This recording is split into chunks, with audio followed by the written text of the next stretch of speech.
Alors, je vous propose de terminer sur un point qui concerne la recherche. On en a un petit peu parlé tout début, le docteur Ziad Elias en a parlé, sur les causes de la maladie. Alors, je ne vais pas revenir sur ce qui a déjà été présenté. On sait que c'est une maladie auto-immune qui touche spécifiquement le système nerveux central. Pour donner une image, la sclérose en plaques, c'est la polyarthrite rhumatoïde des articulations, c'est le psoriasis de la peau et c'est les maladies inflammatoires du système nerveux digestif. Donc cette maladie correspond à un dérèglement du système immunitaire, on ne va pas rentrer dans le détail, qui va mettre en jeu des cellules qui vont rentrer dans le système nerveux central, le cerveau, la moelle épinière, entraîner une réaction inflammatoire qui va être ciblée sur la myéline. Et cette myéline, elle permet normalement de transmettre l'influx nerveux. Et lorsqu'elle va être touchée, eh bien cet influx nerveux va être soit ralenti, soit interrompu, et ça va correspondre aux symptômes de la maladie. Alors, en fonction de l'endroit où ça va se situer, si c'est sur les voies visuelles, il y aura des troubles visuels. Si c'est sur la motricité, il y aura des troubles moteurs. Sur la sensibilité, des troubles de la sensibilité. Et ça correspond globalement aux poussées. Alors, c'est quoi une maladie avec des dérèglements du système immunitaire ? C'est les maladies auto-immunes au sens général du terme, mais quelles peuvent être les causes de ce dérèglement immunitaire ?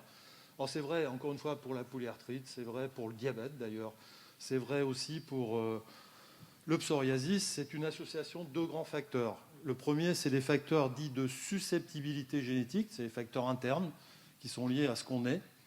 Alors ce qu'on est... ne veut pas dire qu'on est anormal, mais on est constitué d'une certaine façon.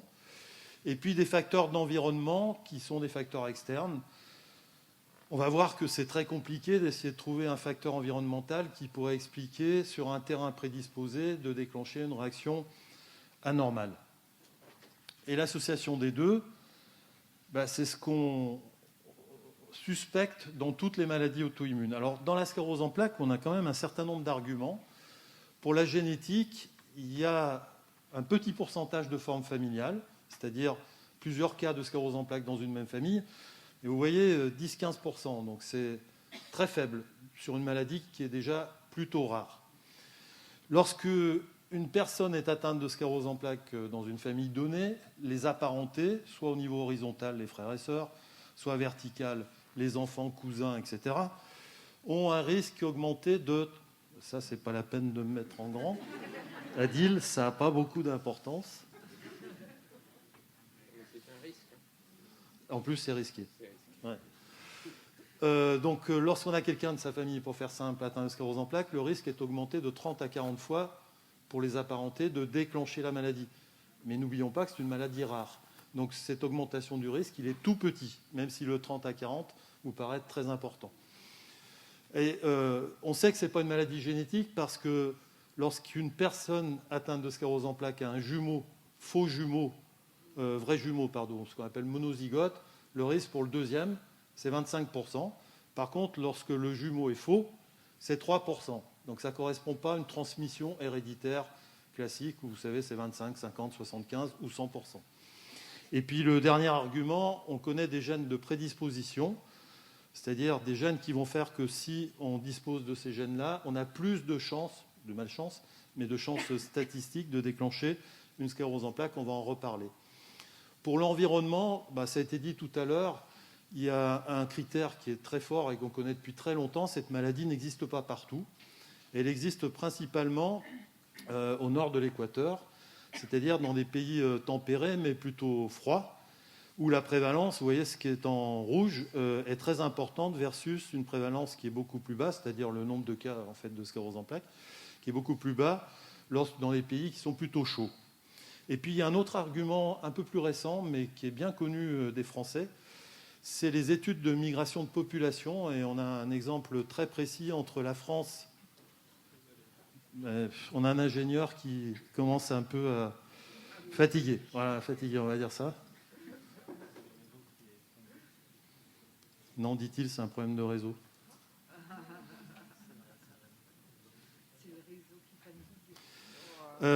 Exemple qu'on connaît bien, c'est les migrations des populations antillaises, caribéennes, Martinique, Guadeloupe, qui sont venues travailler en France, dans la métropole. et qui... alors, la sclérose en plaques n'existait pas dans les Caraïbes. Et puis, au fur et à mesure que ces populations sont revenues dans les Caraïbes, enfin, où les enfants sont revenus dans les Caraïbes, eh bien, la sclérose en plaques est arrivée et ne cesse d'augmenter. Et il y a des études très simples qui ont été faites et qui ont montré que si on quittait les Caraïbes avant l'âge de 15 ans, on gardait le risque nul des Caraïbes pour déclencher une sclérose en plaques. Par contre, si on la quittait ou on revenait d'un pays à risque, enfin, métropole à risque, France, avant l'âge de 15 ans, on gardait le risque, si on peut dire, du continent de départ. Donc il y a des facteurs qui sont très importants dans les deux sens du terme pour dire qu'il y a sûrement une composante de susceptibilité génétique avec des facteurs d'environnement. Alors sur la génétique, qu'est-ce qu'on peut dire? Deux choses. La première, c'est que ce n'est pas une maladie héréditaire. Il y a une très grosse étude qui a été faite dans les années 2013-2015 qui a montré que si on compare le génome de 15 000 personnes atteintes de sclérose en plaques et 10 000 personnes qui ne sont pas atteintes de sclérose en plaques et qui se ressemblent, même sexe, même âge, etc., mais il y a une différence sur 150 gènes dits de susceptibilité. Ça ne veut pas dire que ces gènes sont anormaux, ça veut dire qu'ils ont une particularité par rapport à la population normale. Et l'autre élément très important de cette étude, c'est que la majorité de ces gènes, on les retrouve aussi dans les autres maladies auto-immunes, dans la polyarthrite, le diabète. Donc ça veut dire que ce n'est pas un gène qui explique la maladie, c'est une association de gènes qui rend la susceptibilité pour qu'il arrive un autre facteur qui va déclencher la maladie. Et là, le deuxième argument, c'est que lorsque quelqu'un est atteint de sclérose en plaques dans une famille, eh bien, au fur et à mesure, le risque, si on peut dire, par rapport à la population générale, va être de plus en plus important si il y a un patrimoine génétique qui est comparable par rapport à la personne. Et le risque majeur, c'est soit le vrai jumeau, soit les deux parents atteints de sclérose en plaques, qui participent au patrimoine génétique qui rendra plus susceptible le fait qu'un facteur déclenchant va déclencher la maladie. Et on connaît un facteur de susceptibilité génétique qui fait partie du groupe HLA, retenez pas les chiffres, bien sûr, un haplotype particulier qui est beaucoup plus susceptible que tous les autres pour expliquer la sclérose en plaques. Alors attention, ça ne veut pas dire que lorsqu'on a cet haplotype, on va déclencher une sclérose en plaques. Mais on a plus de risques de la déclencher par rapport aux autres. Et vous voyez qu'il ne faut pas toujours parler des facteurs péjoratifs, parce qu'il y a des facteurs qui diminuent le risque de déclencher une sclérose en plaques. Mais par contre, quand on compare cet haplotype par rapport à ceux qui sont protecteurs, on multiplie le risque de 23 fois. Alors 23 fois, ça paraît très important, mais ce n'est pas un facteur de susceptibilité qui peut expliquer à lui seul qu'en ayant cet haplotype, on va déclencher la sclérose en plaques, mais ça augmente le risque de déclencher la maladie. Qu'est-ce qu'on connaît de l'environnement? Essayez de ne pas décrypter, c'est un résumé d'un grand nombre d'études qui ont été faites sur les virus, sur les bactéries, sur les facteurs d'environnement au sens large du terme, sur la vitamine D, sur le lait, de savoir quel pouvait être l'élément qui, sur un facteur de susceptibilité génétique, pourrait expliquer que la maladie va se déclencher. Si on fait un résumé de ces études, il y a 3 éléments qui ressortent. Les 2 premiers concernent ce dont on va parler, on va en parler très, très peu de temps, qu'on appelle Epstein-Barr virus, qui est le virus de la mononucléose infectieuse, et le tabac. La vitamine D, c'est encore très discuté. Ce n'est pas tant discuté au sens de se dire si on a un manque de vitamine D, est-ce qu'on risque de déclencher la sclérose en plaques? C'est plutôt discuté dans le sens où le récepteur de la vitamine D fait partie des facteurs de risque de susceptibilité génétique à la maladie. Mais il y a quand même un certain nombre d'études qui ont montré que lorsqu'on était atteint de sclérose en plaques, si la vitamine D était basse, on avait plus de chances d'évoluer moins bien dans la maladie. Donc, ce qui veut dire que ce n'est pas négligeable que de remonter le taux de vitamine D pour peut-être essayer de compenser certains éléments plutôt négatifs d'évolution de la maladie. Alors, tout ça pour en arriver à un article qui a fait beaucoup de bruit en début d'année, en janvier, qui a été repris par la presse, et où la presse a résumé les choses comme elle le fait habituellement, en disant c'est bon, on a trouvé la cause de la sclérose en plaques, c'est le virus d'Epstein-Barr qui explique la maladie. Alors en fait, ce virus, on le connaît depuis longtemps. Et puis, on sait depuis longtemps qu'il y a probablement un lien avec la sclérose en plaques parce qu'il partage une partie de sa séquence avec une protéine qui est très importante dans la sclérose en plaques qu'on appelle la protéine basique de la myéline, qui est l'élément constituant, on va dire, primaire de la myéline. Donc, c'est deux choses qui se ressemblent beaucoup et qui ont une communauté.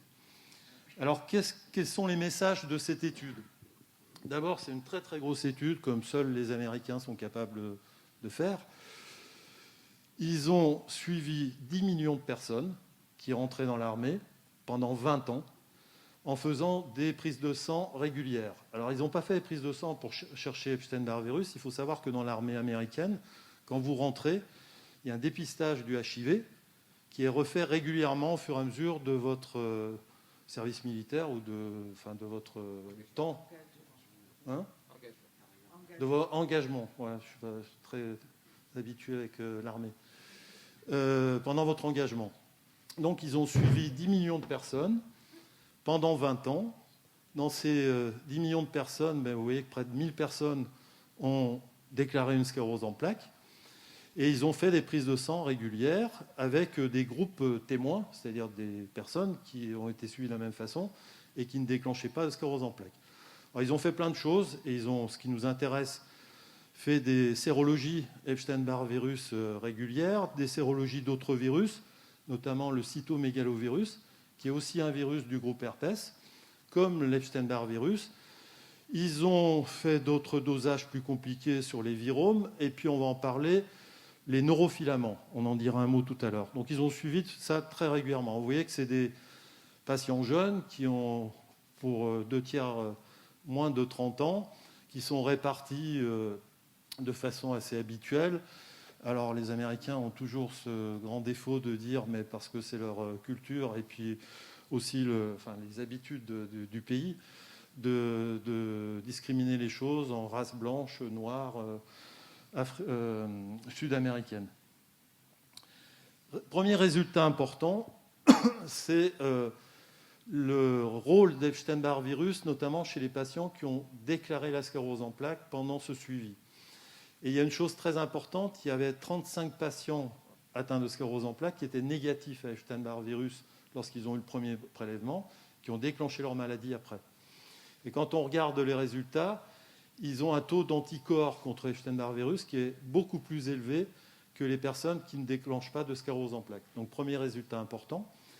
Et 34 sur 35, alors le 35e est très discuté dans l'article en disant est-ce qu'on est sûr que c'est bien une sclérose en plaques ? Donc le diagnostic n'est pas certain. Mais 34 sur 35 de ces patients qui étaient négatifs et qui ont déclenché une sclérose en plaques étaient de toute façon positifs à Epstein-Barr virus, donc à 100%. Et vous voyez que la conversion, elle a eu lieu en moyenne à 5 ans. C'est-à-dire, ils ont contracté le virus et ont déclenché la sclérose en plaques en moyenne à 5 ans, entre 0 et 10 ans. Donc pas obligatoirement dans les suites immédiates de la contraction du virus.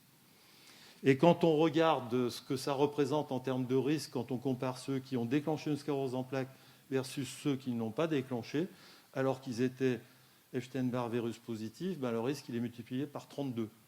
Donc c'est un risque extrêmement important sur un seul facteur. Et par contre, aucune différence sur les autres virus, et notamment le cytomégalovirus. Donc c'est un résultat qui confirme que c'est bien Epstein-Barr virus qui est un des éléments qui fait partie des facteurs déclenchants de la maladie. Deuxième résultat intéressant, alors il y a beaucoup d'études qui sont faites actuellement dans le domaine de la sclérose en plaques sur ce qu'on appelle les neurofilaments. Alors, les neurofilaments, c'est des protéines un petit peu particulières, mais qui ont une spécificité, puisque lorsqu'elles apparaissent, ça veut dire qu'il y a un dégât au niveau des neurones. Donc le neurone, il est protégé par la myéline. On peut penser qu'en cas d'attaque de la myéline, il y a une perturbation effectivement du fonctionnement neuronal, puisqu'il y a des symptômes. La conduction de l'influx nerveux passe pas normalement. Et ces neurofilaments, alors ils sont classés en différents groupes, ça n'a pas beaucoup d'importance, augmentent. Il se trouve quand même que ces neurofilaments, ils n'augmentent pas que dans la sclérose en plaques, même s'il y a beaucoup d'études qui montrent que sur des prélèvements sanguins, mais surtout sur des prélèvements au niveau du liquide céphalorachidien, par ponction de Baire, on voit des différences, notamment chez les patients atteints de sclérose en plaques versus des personnes qui n'ont pas de sclérose en plaques. voire même peut-être chez des patients atteints de sclérose en plaques qui commencent des poussées. Donc il pourrait être un facteur éventuel indirectement de facteurs inflammatoires des poussées. Ces neurofilaments, on ne les trouve pas que dans la sclérose en plaques. Ils sont particulièrement décrits dans d'autres maladies, notamment dégénératives, comme la maladie d'Alzheimer. Donc toute la discussion sur les résultats antérieurs à ce travail était de dire c'est un élément qui confirme que le neurone souffre, mais le neurone il souffre dans tout un tas de maladies, donc pas de façon spécifique à la sclérose en plaques. Des choses qui apparaissent bizarres. Merci. Là, on a une réponse qui est assez intéressante. C'est que ces neurofilaments, ils augmentent de façon extrêmement importante après la séroconversion chez les patients qui ont converti et qui ont déclenché une sclérose en plaques. Donc, un marqueur qui fait penser qu'après l'infection virale, il y a une augmentation très, très importante et très rapide de ces neurofilaments qui pourrait traduire que c'est peut-être un des éléments indirects de la réaction inflammatoire, alors que ce n'est absolument pas le cas chez les personnes qui ne sont pas atteintes de sclérose en plaques. Donc, marqueur, entre guillemets, précoce, éventuel, du début de la maladie. Ça ne marche plus. Merci. Qu'est-ce que cette étude nous apporte? Elle nous apporte que les patients qui déclenchent une sclérose en plaques sont tous positifs à Epstein-Barr virus, et ceux qui ne l'étaient pas et qui ont déclenché la maladie le sont devenus. Mais attention, 90% dans la population générale, et notamment en France, est Epstein-Barr positif. Là, dans la salle, il y a 10% de personnes qui sont négatives, tout le reste est positif, et y compris à l'extérieur de cette salle, chez des personnes qui n'ont pas de maladie, et en tout cas pas de sclérose en plaques. Donc attention par rapport à ce qu'a dit la presse, Epstein-Barr virus est sûrement indispensable pour le déclenchement de la maladie, mais ce n'est pas la cause de la maladie. Deuxième élément important, on en a parlé, c'est ces fameux neurofilaments qui augmentent très rapidement dès le déclenchement de la maladie et qui sont une piste de recherche pour l'avenir, peut-être de marqueurs d'évolution de la maladie, au sens de faire des prises de sang pour savoir si la personne est en poussée, plutôt que de faire des IRM. Le fait que Epstein-Barr virus soit indispensable pour déclencher la maladie, et ça fait poser inévitablement une question, si on empêche Epstein-Barr virus, tous les adolescents et enfants de contracter Epstein-Barr virus et de faire une mononucléose infectieuse, est-ce qu'on va faire disparaître la sclérose en plaques? Alors cette question, elle ne concerne pas que la sclérose en plaques, parce que Epstein-Barr virus, il est aussi largement incriminé dans la polyarthrite rhumatoïde et dans une autre maladie auto-immune qu'on appelle le lupus. Donc la discussion, c'est de dire est-ce qu'il faut mettre au point un vaccin qui n'existe pas pour l'instant, mais les protocoles ont commencé, pour envisager de vacciner toute la population des enfants et des adolescents pour protéger d'Epstein-Barr virus et éviter l'éventualité de déclencher une sclérose en plaques ultérieurement. Deuxième point intéressant que je n'ai pas dit, c'est que ce virus, une fois contracté par l'individu, il va persister toute la vie de l'individu dans des cellules qu'on appelle les lymphocytes B, dont vous avez entendu parler tout à l'heure, parce que ces lymphocytes B sont incriminés aussi dans la sclérose en plaques. Donc, quel est leur rôle s'ils sont dans ces lymphocytes B en permanence sur l'évolution de la maladie? Est-ce qu'il peut y avoir des réactivations qui pourraient expliquer des poussées ou une évolution de la maladie? Ça, c'est une question. Deuxième élément très important, les lymphocytes B sont sensibles à une classe de traitement, en particulier qu'on appelle les anti-CD20, l'ocrelizumab et le rituximab en particulier, ou le fatunumab, qui sont des médicaments qui sont extrêmement efficaces dans la sclérose en plaques. Donc, est-ce qu'il y a un lien entre cette efficacité importante de cette classe de médicaments et le fait que le virus soit à l'intérieur de ces lymphocytes B, puisque ces médicaments nettoient les lymphocytes B de l'organisme? Et puis, si c'est le cas, si le virus a une importance quelconque dans l'évolution de la maladie, est-ce qu'en ayant accès à des traitements ciblés sur le virus, des traitements antiviraux, comme on sait le faire avec certains virus du groupe herpès, par exemple, eh bien, on pourra avoir un effet positif sur l'évolution de la maladie, mais ça reste des questions. Et pour conclure, vous dire que, de toute façon, on n'a toujours pas la cause de la sclérose en plaques, je ne suis pas sûr qu'on l'ait un jour, même si le facteur déclenchant, un des facteurs déclenchants très importants pourrait être Epstein-Barr virus, il faut de toute façon un terrain génétique prédisposé, qui n'est pas spécifique, qui est une association de facteurs. Et pour l'instant, ce qu'on connaît le mieux, c'est ce qu'il y a ici, là, c'est-à-dire la conséquence de ces deux associations sur la réaction inflammatoire. Et c'est ce dont on a parlé tout à l'heure, avec les traitements qui sont très efficaces. Et ces traitements, ils agissent ici, soit à l'extérieur du système nerveux central, soit à l'intérieur, soit pour bloquer le filtre qui protège le système nerveux central. Pour l'instant, on n'a pas d'argument pour dire qu'on pourrait envisager un traitement qui agirait en amont, ou pour envisager l'éventualité, sauf vaccin anti-EBV, d'éviter la maladie. Pour l'instant, ça reste une question qui est posée. Voilà, je vous remercie.